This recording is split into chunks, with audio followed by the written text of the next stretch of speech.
토트넘은 14라운드를 앞두고 있습니다. 결전의 날이죠. 풀럼과의 홈 경기에서 허탈하게 비기면서 또 우리의 마음을 뒤숭숭하게 만들었기 때문에 본머스전은 승리가 필요합니다. 그런데 더 냉정하게 말해서 본머스전 승리?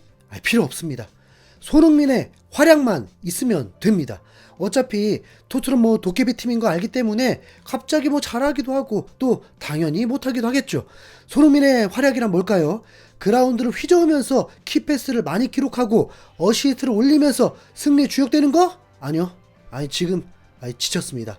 47일 동안 사막에서 오아시스 찾는 기분이에요.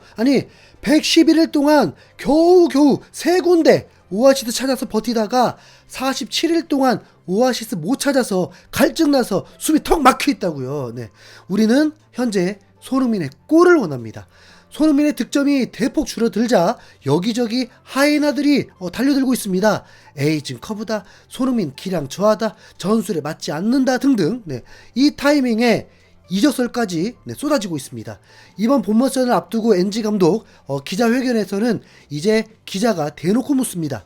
손흥민은 오랫동안 토트넘의 상징같은 존재였지만 이제 32살이고 이번 시즌 프리미어리그에서 3골을 넣었습니다. 그의 나이를 고려했을 때 그에 대한 기대치가 바뀌어야 할까요?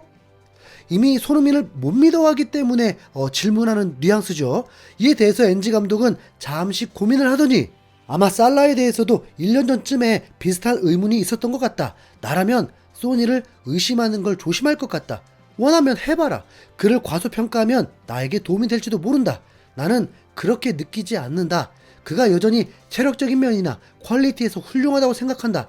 멘탈적인 면에서도 그런 모습을 본 적이 없다. 내가 아는 것은 내 경험으로 볼 때 선수들의 종점은 꽤 빠르게 온다는 거다. 절벽에서 떨어지는 건 아니지만 많은 위대한 선수들이 천천히 쇠퇴하기보다 갑자기 휙 하고 사라지는 걸 보게 된다.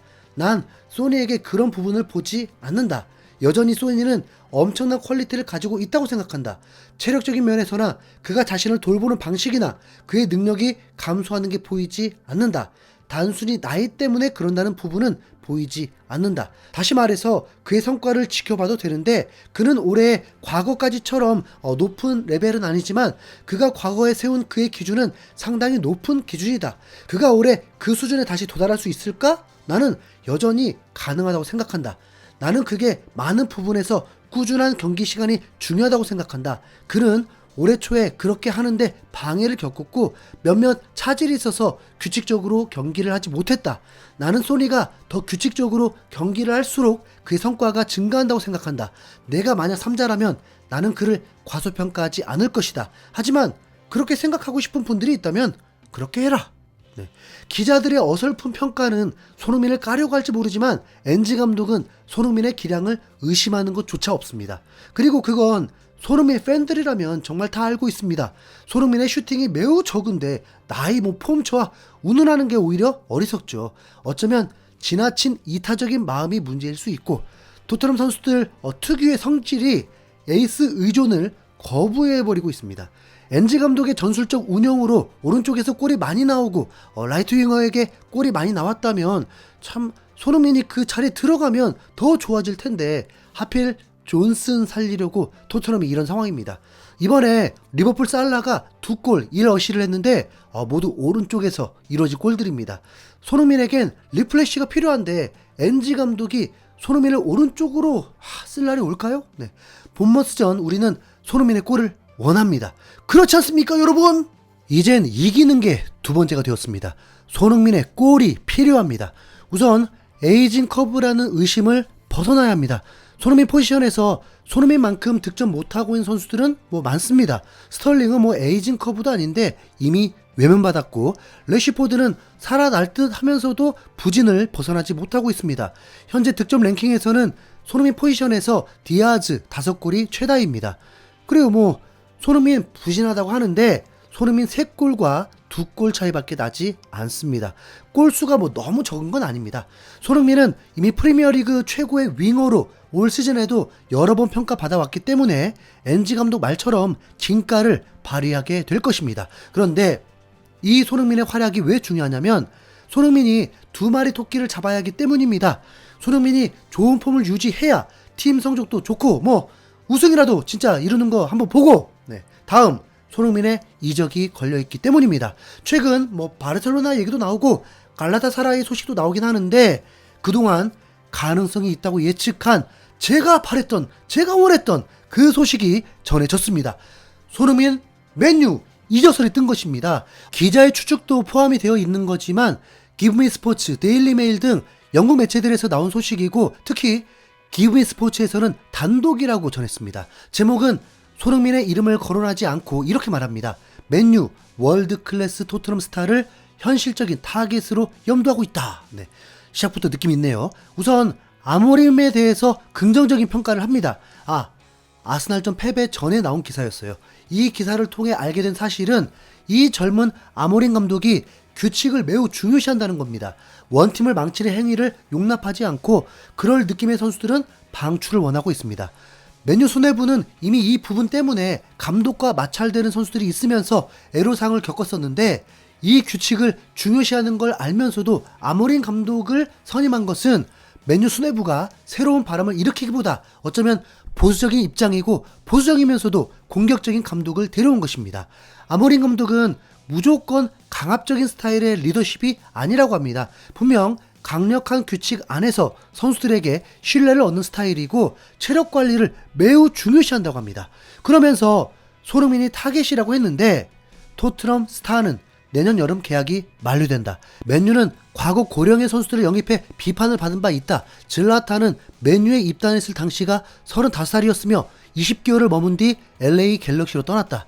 에딘슨 카바니 역시 PSG에서 이적했을 당시 33살이었으며 비슷한 기간을 머문 후 발렌시아로 이적했다.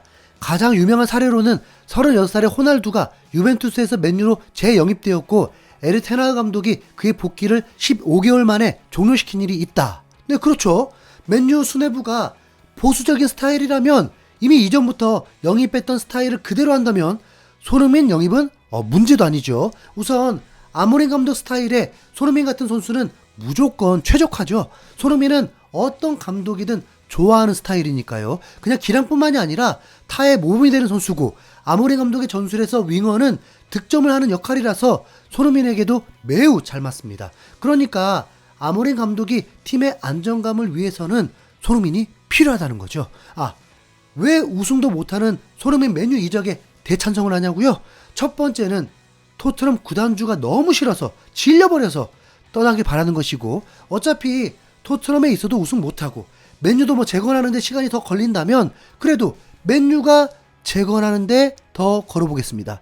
맨유는 돈 하나는 뭐 기가 막히게 쓰지 않습니까? 래시포드가 35만 파운드 뭐 말이 됩니까? 마운트 3년 동안 데려와가지고 완전 초먹튀였죠. 주급 25만 파운드입니다. 그냥 말도 안 되는 주급들을 주는 계약을 했었죠. 손흥민에게도 33살 월드클래스급 주급을 받을 수 있는 팀이 맨유이기 때문입니다. 뭐 우승을 원할 수 있잖아요. 네, 그건 근데 어차피 이제 복불복이 되었잖아요. 다 보셨잖아요. 우승 가능할 거라는 레알 마드리드 오늘도 패배했고요. 맨시티도 추락했고 리버풀도 뭐 무조건 우승 장담 못합니다. 그렇게 보면 맨유도 충분히 경쟁은 되겠죠. 이미 2년 연속 컵대회는 우승을 했잖아요. 네. 만약 토트넘이 유로파리그 우승하고 혹 카라바오컵 우승하면 뭐 우승 타이틀 그게 중요하지 않고 좋은 팀에서 정말 우승 도전하면서 행복해하는 모습 얼마나 좋습니까? 거기다 이미 손흥민은 18살 때부터 붉은색 유니폼이 익숙한 선수잖아요. 네. 기사에서는 하지만 맨유가 과거의 방식으로 다시 돌아갈 가능성이 있을까? 토트넘 스타 손흥민이 현실적인 타깃이라는 이야기가 올드 트래포드 주변에서 많이 나오고 있다. 32살의 대한민국 공격수는 내년 여름 계약이 만료될 예정이다. 엔지 포스테코글루 감독이 월드클래스라고 묘사한 손흥민은 분명히 맨유 팬들에게 환영받을 것이다. 그들은 토트넘에서 손흥민의 파트너인 해리 케인을 놓쳤던 것을 아직도 아쉬워하고 있다. 케인은 현재 바이에른 뮌헨에서 활약 중이다 라고 했습니다. 레비 회장이 프리미어리그로 보내려고 하지 않는다는 게 유일한 걸림돌이 될 텐데 뭐 이미 손흥민을 대우하는 것부터가 매우 불쾌한 팀이고 이건 영국 매체에서도 손흥민이 불쾌하고 있다고 했습니다. 바르샤 어때, 맨시티 어때, 파리 어때, 토트넘만 아니면 돼. 소니 이적 메뉴 어때. 이상 김수영 구리였습니다. 감사합니다.